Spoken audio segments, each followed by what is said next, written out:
आउज़ुबिल्लाहिमिनश्शैतानिर्रजीम बिस्मिल्लाहिर्रहमानिर्रहीम। हमवतन के तमाम तर नाज़रीन को राजा तासीर का मोहब्बत भरा खलूस भरा सलाम कबूल हो। नाज़रीन, जैसा पता है कि वक्फ़न फ़ौरन हम पाकिस्तान से इंडिया में शख्सियत आएँ या पाकिस्तान में मौजूद हों, आपकी समातों की नज़र करने के लिए हम किसी न किसी अहम शख्सियत को आपके लिए लेकर आते हैं। और आज की हमारी अहम शख्सियत हैं जनाब अली ज़फ़र साहब। कानूनदान हैं और एक बहुत बड़ी फैमिली, बहुत बड़े बाप के बेटे जिन्होंने कानून जो है वो पाकिस्तान में चंद ऐसे लोग हैं कानून की हवाले से जिनका नाम जो है वो लिया जाता है। आइए बिला ताख़ीर चलते हैं, हम ज़्यादा से ज़्यादा बातें करेंगे जनाब अली ज़फ़र साहब से और देखते हैं कि अली ज़फ़र साहब आज आपके लिए, हमारे लिए, हमारे सवालात के जवाबात क्या देते हैं। अली ज़फ़र साहब, बहुत-बहुत शुक्रिया आपने हमारे लिए टाइम निकाला। आपकी बहुत मेहरबानी कि आपने मुझे बुलाया। ये तो बड़ा अ, ऑनर है। सबसे पहला सवाल आपसे ये हम चाहते हैं कि हम ज़्यादा से ज़्यादा बातें आपसे करें। सबसे पहला सवाल ये कि पाकिस्तान का जो जुडिशल सिस्टम है, इस पे सवालात बहुत उठते हैं, वकला के हवाले से भी, जजेस के हवाले से भी, जस्टिस जो हैं, चीफ जस्टिस जो हैं, हर दौर में सवालात उठते रहे। लेकिन इफ्तिखार चौधरी साहब के बाद जो है वो जुडिशली और बैरिस्टर्स वकला जो हैं उन पे क्वेश्चन मार्क्स बहुत ज़्यादा उठना शुरू हो गए। तो आप क्या समझते हैं पाकिस्तान का जुडिशल सिस्टम कैसे दुरुस्त हो सकता है? देखिए जी, हमारे जुडिशल सिस्टम में पहले तो आइन की तरफ थोड़ी-सी निगाह डालते हैं। आइन में हमारी जुडिशरी को बिल्कुल आज़ाद करार दिया हुआ है। यानी कि जजेस की जो जुडिशियल कोर्ट्स हैं, हाई कोर्ट और सुप्रीम कोर्ट, उनके जज साहिबान जो हैं, उनकी अपॉइंटमेंट जो हैं, वो एक काउंसिल करती है जो कि जजेस के ऊपर ही प्रेडोमिनेंटली वो तो जजेस ही फैसला करते हैं कि हमने किसको अपॉइंट करना है हाई कोर्ट या सुप्रीम कोर्ट में, और उसकी एक स्क्रूटनी होती है पार्लियामेंट। ये आइन में एक इंडिपेंडेंट किस्म की ट्रांसपेरेंट तरीके से अपॉइंटमेंट है। इसी तरह जो जज की एक सीनियोर की सिक्योरिटी है, यानी कि उसको निकाला नहीं जा सकता जब तक आप सुप्रीम जुडिशल काउंसिल के पास ना जाए, जो जितने जज साहिबान की ही वो जुडिशल काउंसिल सीनियर मोस्ट जजेस के ऊपर वो उसकी तस्वीर दी गई है। तो एक तरह उनका अपॉइंटमेंट भी और रिमूवल भी उन्हीं के हाथ है। इसकी उनकी एक्टिव से और पार्लियामेंट से इंडिपेंडेंस है, वो आज़ाद हैं और वो अपने फैसले आज़ाद तरीके से कर सकते हैं। उसके अलावा आपने ये देखा कि हमारी जुडिशरी ने एक और बड़े 3-4 मेजर जजमेंट्स आई, जिसमें उन्होंने कहा कि रोज जुडिशरी भी जो है, अदालत जो हाई कोर्ट से नीचे होगी, वो भी सिर्फ और सिर्फ उसकी अपॉइंटमेंट और उसकी सुपरविजन हाई कोर्ट्स करेंगे। यानी कि वो फिर से उसको भी लोअर जुडिशरी को भी अलग कर दिया गया है। तो जुडिशल तो हमारा उस लिहाज से, अगर आप कहें कि इंसाफ का जो तकाजा होता है कि आपकी इंडिपेंडेंट जुडिशरी हो, उस हद तक तो बिल्कुल है। अब मसाइल आते हैं हमारे सिस्टम को, जहां हमने अभी तक इनोवेशन नहीं की, यानी हमने जदीद अपने जो निज़ाम है उसको जदीद नहीं किया। हमारा है सिविल प्रोसीजर कोड, वो 1800 जो अंग्रेज बना के गया था, हमने तकरीबन उसी को फॉलो कर रहे हैं अभी तक, जबकि बाकी दुनिया बहुत आगे चले गई है। इसी तरह जो टेक्नोलॉजी का इस्तेमाल है, जो बड़ा ज़रूरी है आजकल के ज़माने में, वीडियो कॉन्फ्रेंसिंग हो गई, विटनेसेस जब आते हैं आपके अदालत, उनके उनके वीडियो के लिंक के थ्रू वो अपने बयान दे सकें। इस किस्म की जो टेक्नोलॉजी की इनोवेशन है, वो भी हमने अभी तक अपने सिस्टम में नहीं लेके आए। तीसरी इम्पोर्टेंट अहम चीज़ है, आप दुनिया भर में देखते हैं कि जस्टिस डिलेड, जब जब डिले हो जाए जस्टिस, तो उसको कहते हैं कि जस्टिस डिनाइड है, जस्टिस आपको मिल। पूरी दुनिया में ये मसाइल थे, लेकिन उन्होंने एक तीसरी चीज़ की, उन्होंने कहा कि हम आर्बिट्रेशन, जो ऑल्टरनेट डिस्प्यूट रेजोल्यूशन है, मीडिएशन और आर्बिट्रेशन, उसको हम मजबूत करते हैं ताकि वो एक पैरेलल सिस्टम चले जो हमारी जुडिशरी के। हमने वो अपना आर्बिट्रेशन सिस्टम बिल्कुल ही आगे, आर्बिट्रेशन सिस्टम को बढ़ाने से आगे ये होता है कि तकरीबन जो स्टैटिस्टिक्स कहते हैं, जो बाकी आप दुनिया में देखें तो 50% जो लोड है अदालतों का, वो जाके तो आर्बिट्रेशन संभाल लेती है। लेकिन हम वो नहीं कर सके, जिसकी वजह से सारा लोड कोर्ट्स पे है। इसके अलावा 3 और अहम वजूहात हैं जो हमारे सिस्टम में एक डिले को कर रही हैं केसेस को। एक तो ये कि हमारे जजों की तादाद बड़ी कम है। आपने देखा कल भी चीफ जस्टिस सुप्रीम कोर्ट ने कहा कि नैब केसेस, आप करप्शन के केसेस को खत्म करना चाहते हैं, लेकिन अदालतें ऐसी थोड़ी हैं, 120 और नैब की अदालतें बनाई जाए। तो इसी तरह हाई कोर्ट में भी तादाद बढ़ाने की जरूरत है, सिविल कोर्ट में भी बढ़ाने की जरूरत है, सुप्रीम कोर्ट में भी शायद जजेस की तादाद बढ़ाने की जरूरत है। तो ये एक तादाद का मसला है। और दूसरी अहम जो प्रॉब्लम हम देखते हैं डिले में हमारे सिस्टम में, वो ये है कि जो जजेस की एक्सपीरियंस है, जो उनका जो एक्सपर्टीज है, वो भी डेवलप करने की जरूरत है। क्योंकि आप देख रहे हैं कि दुनिया में अब कानून और केसेस जो है वो मुख्तलिफ किस्म के हो गए हैं। अगर आपका कंपनी का केस है तो उसके लिए आपको कंपनी लॉ की एक्सपर्टीज चाहिए, अगर टैक्स का केस है तो आपको टैक्स लॉ की एक्सपर्टीज चाहिए। जबकि हमारे सिस्टम में वो जो केसेस हैं वो एक ही जज साहब के सामने सारे लंप कर दिए जाते हैं, जिसकी वजह से उनको भी समझना पड़ता है अगर उनके सामने कोई नया कानून आ जाए। तो एक तो ट्रेनिंग की जरूरत है और दूसरा हमें डिवाइड करने की जरूरत है कि हम एक्सपर्ट कोर्ट्स बनाएं ज्यादा से ज्यादा, ताकि वो अगर टैक्स का मैटर है तो उनके पास जाए, अगर क्रिमिनल केस है फौजदारी का तो उनके पास जाए, वगैरह वगैरह। और तीसरा जो वजह मैं आपको बताना चाह रहा था, देखिए वो कसूर हमारा वकीला का भी है कि हम अगर एक क्लाइंट के, हम जजमेंट बहुत देते हैं। अगर हम एक क्लाइंट के लिए केस को डिले करना चाहें तो हमारे पास बहुत सारे हरबे हैं, बहुत सारी एप्लीकेशन फाइल की जा सकती है, अपीलें फाइल की जा सकती हैं, और उसकी वजह से जो एक केस है वो बजाय 1 साल में खत्म होने के या 6 महीने में खत्म होने के, वो 10 साल में भी खत्म नहीं होता। तो ये भी एक प्रैक्टिस है जो हमें खत्म करने की जरूरत है, और उसमें वकीला की भी ट्रेनिंग और प्रोफेशनल एथिक्स को बेहतर करने की बहुत मेरा ख्याल है। आइए चलते हैं हम मेरे को होस्ट जनाब औरंगजेब बेग साहब की तरफ। और बेग साहब, आप क्या पूछना चाहेंगे? अली जफर साहब, मैं एक जनरल सा मेरा क्वेश्चन है कि जो कि एक आम पब्लिक के ज़हनों में भी रहता है। नो डाउट कि पाकिस्तान में हर महकमा, और उसमें 100% की बात नहीं कर रहा, मेजॉरिटी या उस पर कम भी आप कह सकते हैं, या मेजॉरिटी ठीक होती है, लेकिन हर महकमे में अनफॉर्चुनेटली वो हम मीडिया वाले हों या वकला हों या डॉक्टर्स हों या XYZ हों, उनमें ना कुछ काली भेड़ें होती हैं। तो मसला ये होता है कि वकला, हम इनको वाकई बड़ी रिस्पेक्ट की निगाह से देखते हैं, पढ़े लिखे ये लोग होते हैं, और ये जजेस के सामने आंखों में आंखें डाल के बात करने की जरूरत रखते हैं, क्योंकि इनका आईनवी हक है और ये करते भी हैं।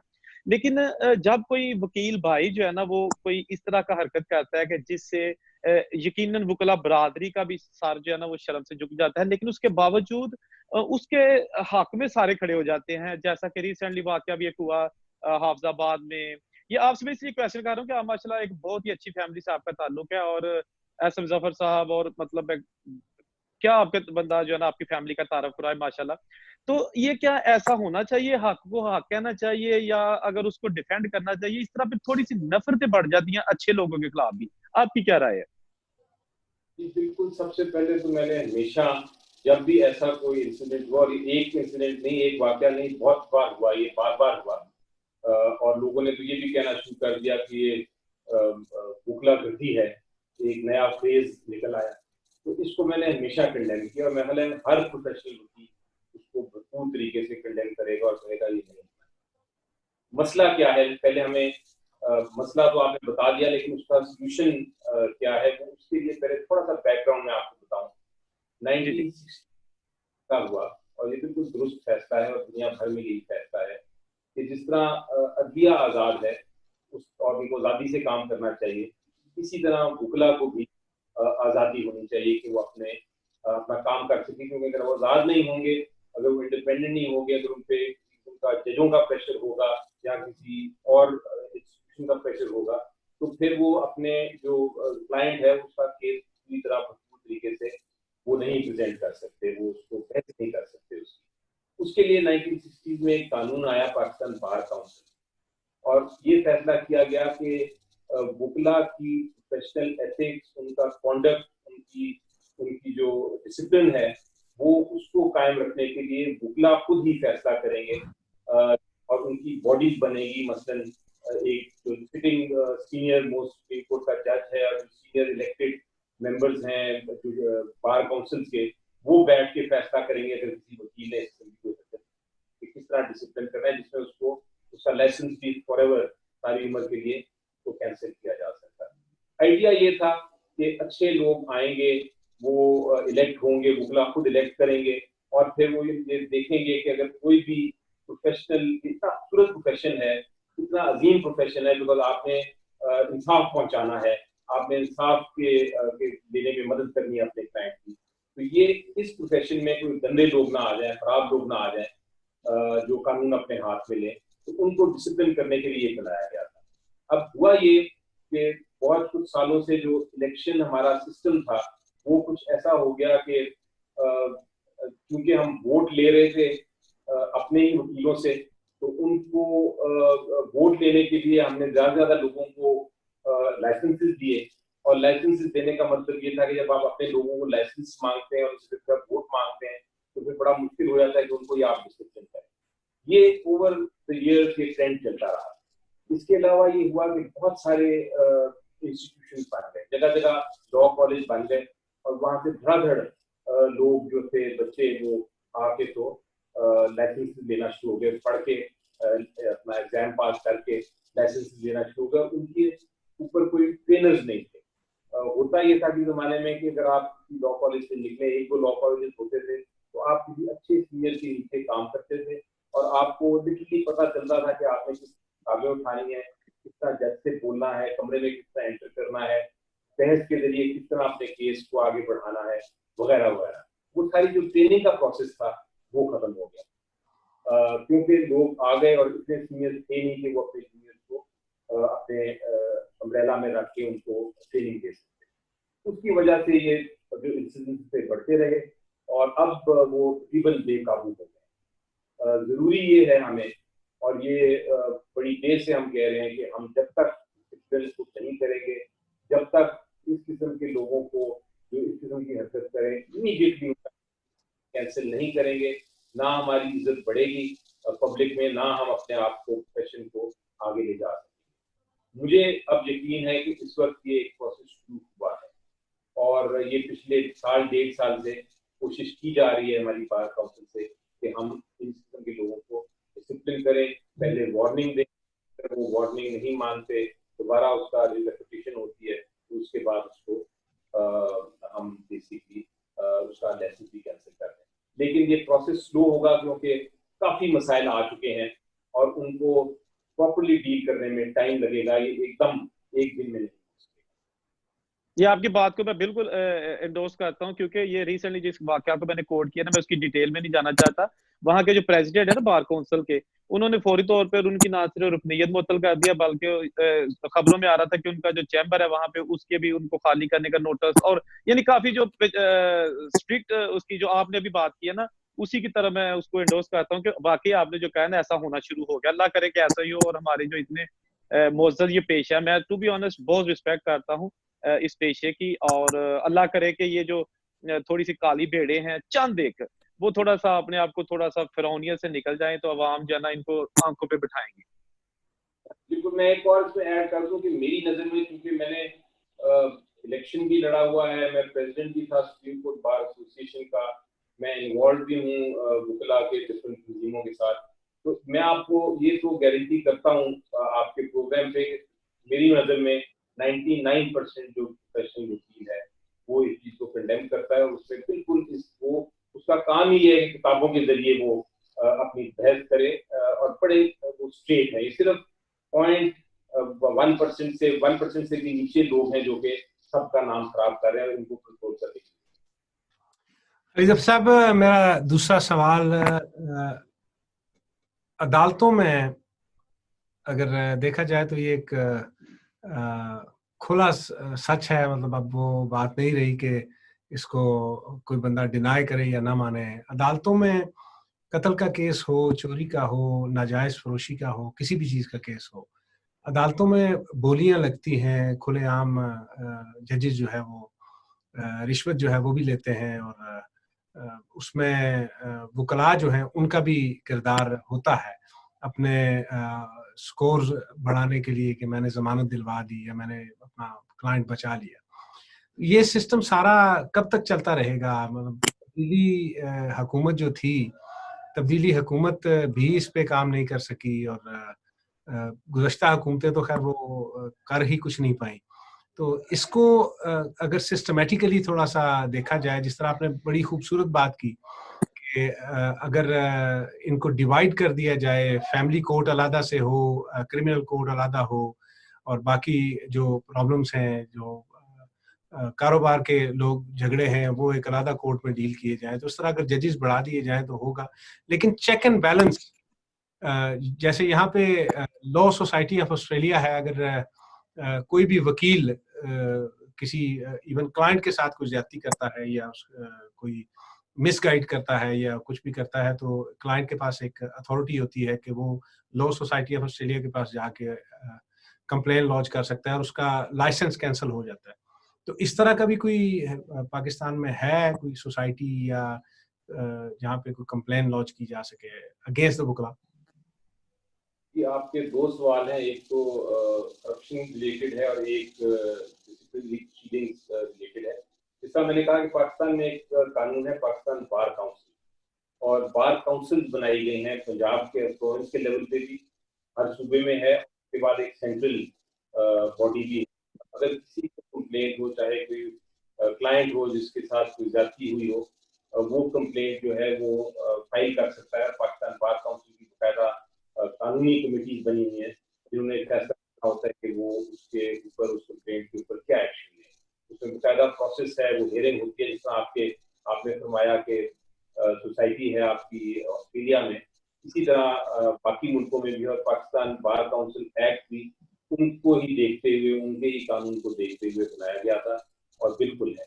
अब दूसरी बात आपने की थी बड़ी इंटरेस्टिंग, और मेरा ख्याल है इसमें छुपी हुई बात नहीं है कि करप्शन जो है वो हमारे हर इंस्टीट्यूशन में बिल्कुल जरूरी है, कोई शक नहीं है।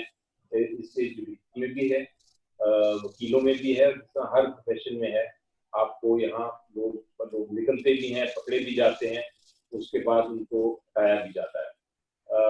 करप्शन तो एक ऐसा इशू है जो कि हमें, मेरा ख्याल है, हर स्टेप पे आपको इसको लड़ना पड़ता है। आपने देखा कि पीआईए के पायलट का केस भी आपने देखा कि वहां तक एक लाइसेंसिंग में करप्शन पाई गई है कि वो फेक लाइसेंसेस आए थे जो जहाज चला रहे थे। तो ये सारे मसाइल हैं जो हमें सॉल्व करने हैं। जो सोसाइटी, जो हमारा लीगल सिस्टम है, वो उसको इतना सॉल्व करता है कि अगर किसी लोअर कोर्ट के जज ने करप्शन के जरिए एक फैसला कर दिया है तो उसकी अपील होती है हाई कोर्ट के बाद, अपील होती है सुप्रीम कोर्ट।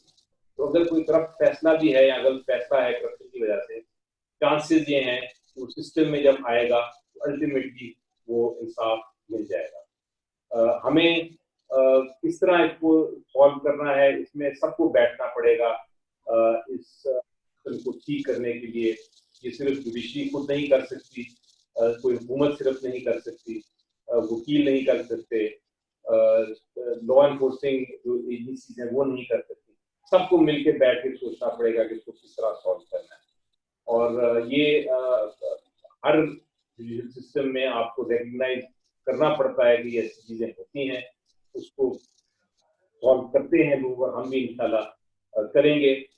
मेरा आइडिया ये है, मेरी सजेशन ये है इस मामले में कि एक कमेटी बनाई जाए। 1960s में अयूब खान साहब के जमाने में एक बनी थी कमेटी, उसी किस्म की कमेटी बनाई जाए जो कि चीफ जस्टिस ऑफ पाकिस्तान हो, उसमें बाकी जितने स्टेक होल्डर्स हैं, अगर स्टेट बैंक से लेके रेवेन्यू अथॉरिटी से लेके पुलिस से लेके लॉयर से लेके वो बैठे और बैठ के एक उसका रिफॉर्म पैकेज बनाए। टाइम दिया जाए कि 6 महीने के अंदर ये रिफॉर्म पैकेज करना है, और 6 महीने बाद वो जो रिफॉर्म पैकेज की सजेशंस हैं वो फिर हुकूमत इम्प्लीमेंट करे। जब वो इस किस्म का पैकेज इम्प्लीमेंट होगा तो वो एक कंसेंसस के साथ होगा। उसके बाद उसके साथ कोई ये नहीं होगा कि वो चैलेंज हो जाएगा और रुक जाएगा। होता ये है कि जब भी कोई कोशिश करे बेहतरी की तरफ जाने के, तो वो चैलेंज हो जाता है, और चैलेंज के बाद वो वहीं हो जाता है और मामला वहां ठप हो जाता है। तो ये एक मेरी सजेशन है। इस issue of corruption and judicial reform को टैकल करना। जी अली जफर जी अली जफर साहब, मेरा मुख्तसर सा एक क्वेश्चन है और बड़ा इंपॉर्टेंट क्वेश्चन है कि आइन ने हमें हक दिया या जुडिशरी सब ने हमें हक दिया एक स्टे सिस्टम का। कोई भी डिस्प्यूट है या कुछ भी है उस पर हम स्टे ले लेते हैं। मेरा ख्याल है कि इसमें बहुत सारे जो है ना स्टे है ना वो नेगेटिव सेंस में चले जाते हैं, जिससे स्टे तो मिल गया, आईनी हक भी इस्तेमाल हो गया, लेकिन एक ऐसा बंदा के जिसके सारे एविडेंस हर चीज जो है ना वो क्लियर है, लेकिन वो फिर 5-6 साल के लिए जो है ना वो सफर करता रहेगा। ये आप नहीं समझते कि स्टे सिस्टम जो है ना वो मिसयूज होता है, और अगर होता है तो उसको कंट्रोल कैसे किया जा सकता है? इस स्टे सिस्टम पे चेक एंड बैलेंस कैसे हो सकता है? बिल्कुल, आप बहुत दुरुस्त कह रहे हैं। अब 2 किस्म के स्टेज होते हैं मेरे एक्सपीरियंस में। एक स्टे तो जेन्युइन स्टे है, मकसद है कि आपको वाकई ही स्टे की जरूरत है और आप वो स्टे ले लेते हैं और वो जायज़ होता है, पूरी दुनिया में होता है। और अगर आपका अच्छा केस है और आप उसका स्टे ले लें और केस का जब फैसला होगा तो स्टे खत्म होगा, तो वो आपकी प्रोटेक्शन के लिए है, आपकी जो प्रॉपर्टी है या आपकी जो राइट है उसको उसकी हिफाजत के लिए उस स्टे दिया जाता है। उस स्टे में तो मेरा ख्याल है जब तक कोई उस पे गुंजाइश ही नहीं है कि वो स्टे खत्म किया जाए, बल्कि वो स्टे उस तरह से मिलने चाहिए। दूसरा किस्म का स्टे है जो आप जाके ले लेते हैं और वो फ्रिवलेस स्टे होता है, यानी कि वो ऐसा स्टे है जो स्टे होना नहीं चाहिए और अगर हो गया तो उसको ज़्यादा देर रहना नहीं चाहिए। जब आप इस किस्म के स्टे की बात करें तो फिर आपको मसाइल पड़ते हैं कि वो स्टे लोग लेके फिर साल चलाई जाते हैं और जो जेन्युइन लोग हैं उनको बहुत नुकसान होता है। उसका तरीका बैलेंस करने की जरूरत है अच्छे स्टे और बुरे स्टे के लिए। तो बैलेंस करने का तरीका ये कहा गया है कि एक स्टे जो है वो 6 महीने से ज्यादा नहीं लास्ट कर सकता, और अगर 6 महीने से ज्यादा आपने उसको चलाना है तो फिर आप दोबारा से उसका फैसला करें कि वो उसकी क्या जेन्युइननेस है। मेरे लिहाज से ये कानून अगर इस तरह का आ जाए कि 6 महीने ज्यादा एक स्टे नहीं चल सकता और उसको दोबारा से देखा जाएगा, और उसके बाद अगर वो स्टे कंफर्म होता है तो उसकी एक अपील की गुंजाइश हो जो कि 15 दिन में डिसाइड हो सके। अगर इस किस्म का प्रोसीजर बन जाए तो मेरा ख्याल है जो फ्रिवलेस जो गलत किस्म के स्टेज हैं वो आप खत्म कर सकते हैं और जो जेन्युइन स्टे है उसको फिर आप आगे चला सकते हैं। मेरे एक्सपीरियंस में बहुत सारे ऐसे केसेस हैं जहां लोगों ने स्टे ले लिया है जो कि बिल्कुल फजूल स्टे है और वो फैमिलीज खत्म हो गई हैं, उनके बच्चे भी लिटिगेशन करते रहे, वो स्टे खत्म नहीं हो सका। तो ये वाले जो स्टेज हैं ये इस किस्म के स्टेज पूरे जुडिशियल सिस्टम को नुकसान पहुंचाते हैं। बिल्कुल आपने दुरुस्त और बड़ा अच्छा सवाल पूछा है, लेकिन उसके साथ साथ आपने ये भी देखना है कि जो जेन्युइन स्टेज हैं वो भी जरूरी होते हैं, क्योंकि आप स्टे लेने जाते हैं, आपका एक केस होता है, तो ये एक बैलेंस करने की जरूरत है। उस पर कानून ने बहुत सारी वजाहत तो की है, बहुत सारी जजमेंट की है कि किस सिचुएशन में आपने स्टे देना है किसमें नहीं देना, लेकिन वो फॉलो नहीं होता, उसकी पाबंदी नहीं होती उस कानून की। इसलिए और वो फिर वापस आ जाता हूँ मैं उस पर कि lack of training, lack of experience. आपको मैं लाहौर का एग्जांपल दूं कि लाहौर में जो है सिविल कोर्ट्स में जो लॉयर्स हैं, अगर उनको 2 साल का लाइसेंस मिला है या 3 साल का, वो 3 साल की प्रैक्टिस के बाद सिविल जजेस बन जाते हैं, कई डायरेक्टली बन जाते हैं। अब वो उनके पास इतना एक्सपीरियंस होता ही नहीं, इतनी ट्रेनिंग होती नहीं है तो ये फैसला कर सकें सही तरीके से कि कौन सा स्टे देना चाहिए कौन सा नहीं देना चाहिए, जिसकी वजह से वो स्टेज मिल जाते हैं गलत किस्म के, कई बार प्रेशर से मिल जाते हैं, कई बार करप्शन से मिल जाते हैं, और वो फिर उसको जो दूसरा लिटिगेंट है वो इंसाफ ढूंढते ढूंढते सुप्रीम कोर्ट तक चला जाता है, और बहुत सारे लिटिगेंट तो सुप्रीम कोर्ट तक जा भी नहीं सकते क्योंकि उनके पास ऐसे वसाइल ही नहीं है। ये इसलिए इसको जरूरी है कि हम कानून साजी के जरिए स्टेज के सिस्टम का पीरियड को रिड्यूस करें। जी राय साहब, बहुत अच्छा जवाब दिया आपने। मेरा एक पाकिस्तान के हवाले से क्वेश्चन है। बच्चे नौजवान, खा वो ऑस्ट्रेलिया में हो, यूरोप में हो, अमेरिका में हो, कनाडा में हो, पाकिस्तान में, वो सबके साझे होते हैं। इस तरह माँ बाप जो है वो साझे हैं, इसी तरह बच्चे भी साझे होते हैं। और ये हमारा मुस्तकबिल है। नशे की लानत दिन ब दिन फैलती जा रही है और हर दौर में इसमें इजाफा हुआ, कमी नहीं हुई। जिन मनशियात फरोशों की ज़मानतें वकला करवाते हैं, क्या उनको ये एहसास नहीं होता कि ये हम मुआशरे के नासूरों को जेल से, अदालतों से, अदलिया से बचाकर एक बार फिर उस मुआशरे में धकेल रहे हैं और ये फिर कई और घरों को तबाह करेंगे। इसके लिए वकला क्यों नहीं सोचते कि हम इन लोगों को कम से कम एक कातिल जो है वो एक फर्द का अगर कातिल है, उसकी ज़मानत हो जाए, शायद वो तौबा कर ले। लेकिन इस तरह के लोग तो कभी भी तौबा नहीं करते, वो मुआशरे को और गुमराही की तरफ ले जाते हैं। इसके हवाले से वकला क्यों नहीं कुछ करते? बहुत ही आपका इंटरेस्टिंग सवाल है, ये प्रोफेशन के मुतालिक, एथिक्स के मुतालिक ये सवाल है। पहले तो मैं ये बताऊं कि जो ड्रग के मामलात हैं, ड्रग के उसको दो किस्म के हैं। एक तो वो है जो इस्तेमाल करता है, उसको तो हमारा कानून देखकर दुनिया भर में अब ये कानून उनको देखता है विक्टिम के तौर पे। वो उनको सजा देने का कोई फायदा नहीं होता, उनको आप बल्कि पकड़ के तो रिहेबिलिटेशन में लेके जाएं, उनको उनका जो नशे की आदत है उसको छुड़ाएं।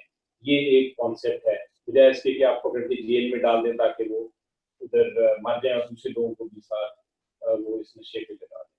दूसरी साइड है जिसकी आप बात कर रहे हैं, जो कि उसको मैन्युफैक्चर करते हैं, उसको डिस्ट्रीब्यूट करते हैं, उसको फरोख्त करते हैं, उसका कारोबार।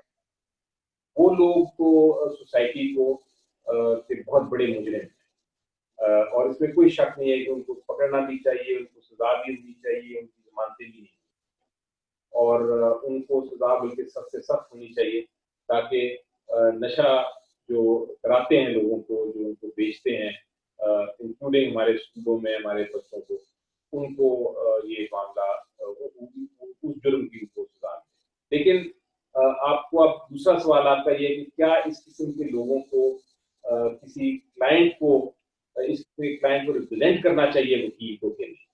ये एक बड़ा प्रोफेशनल सवाल है। पूछा जाता है जब आप बैरिस्ट्री भी कर रहे हो या पढ़ भी रहे हो, तो पूछा जाता है कि क्या आप एक कातिल को क्यों रिप्रेजेंट कर रहे हैं, आप एक चोर को क्यों रिप्रेजेंट कर रहे हैं। ये वकील को से सवाल नहीं ये पूछा जा सकता।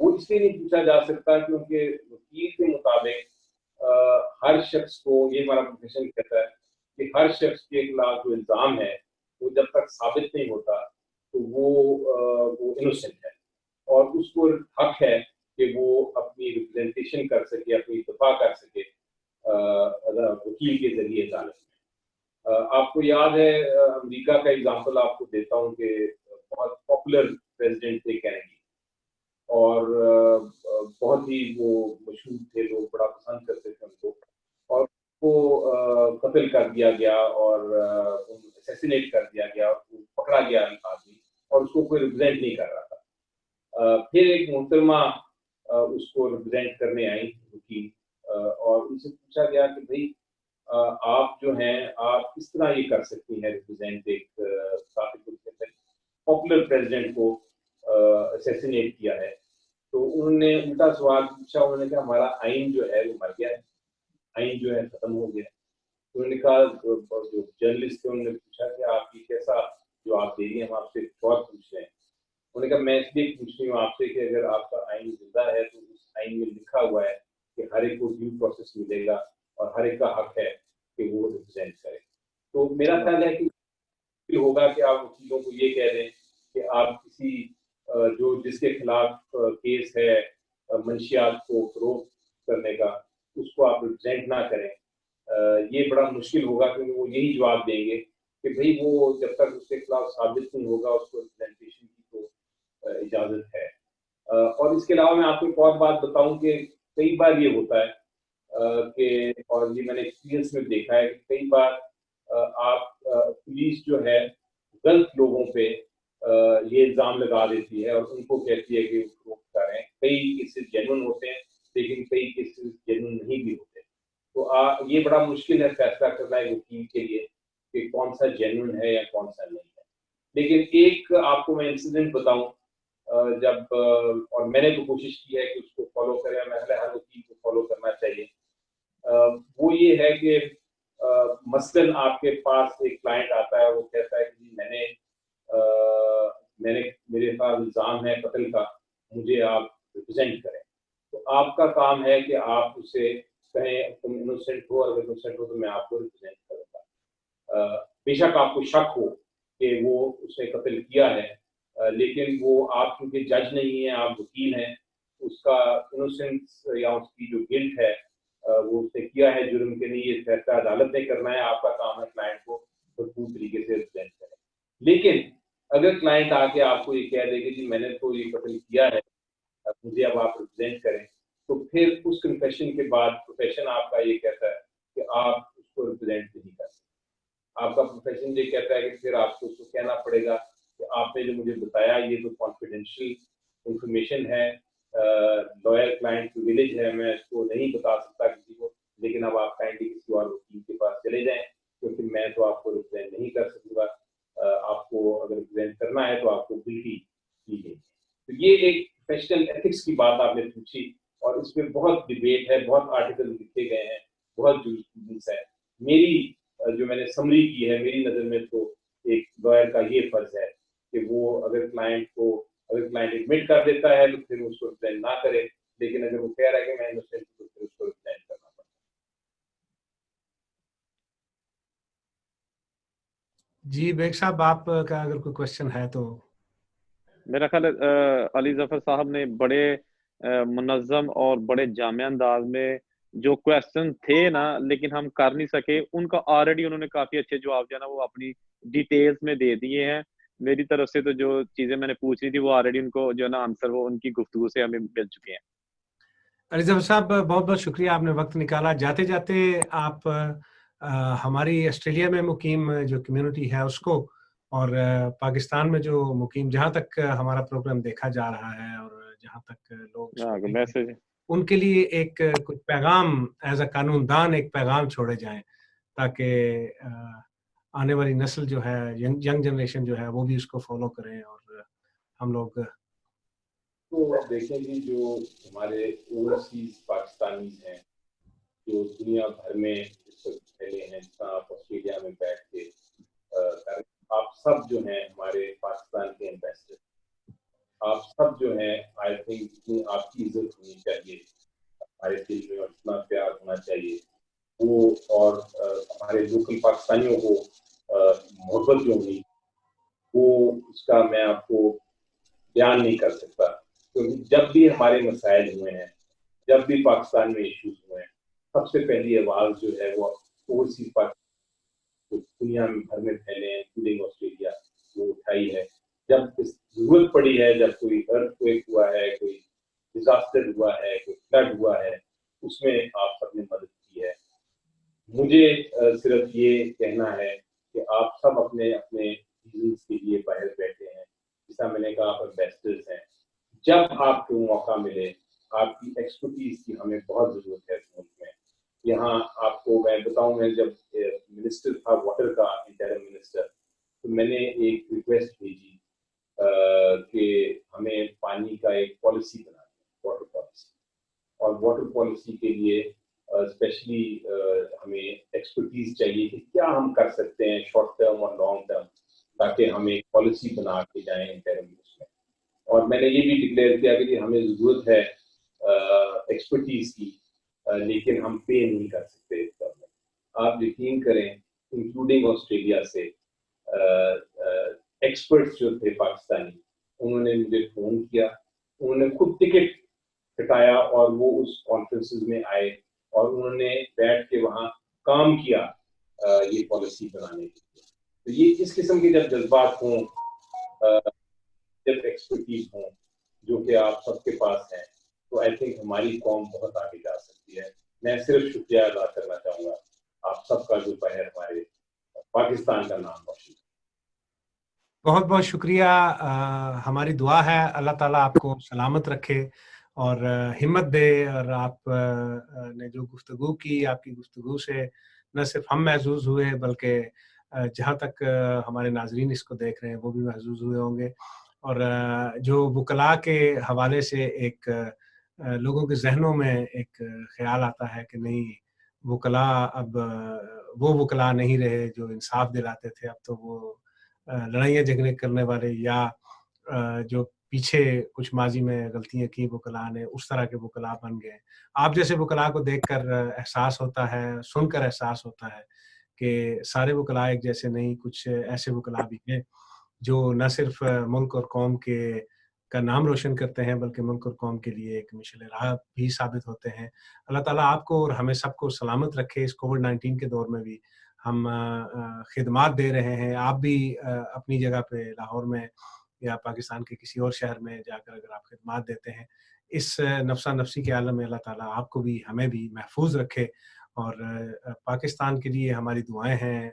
पाकिस्तान से बाहर बैठकर पाकिस्तानियों के लिए हमारी दुआएं हैं। पाकिस्तानी भी सलामत रहें, पाकिस्तान भी सलामत रहे। अल्लाह हाफ़िज़। अल्लाह हाफिज।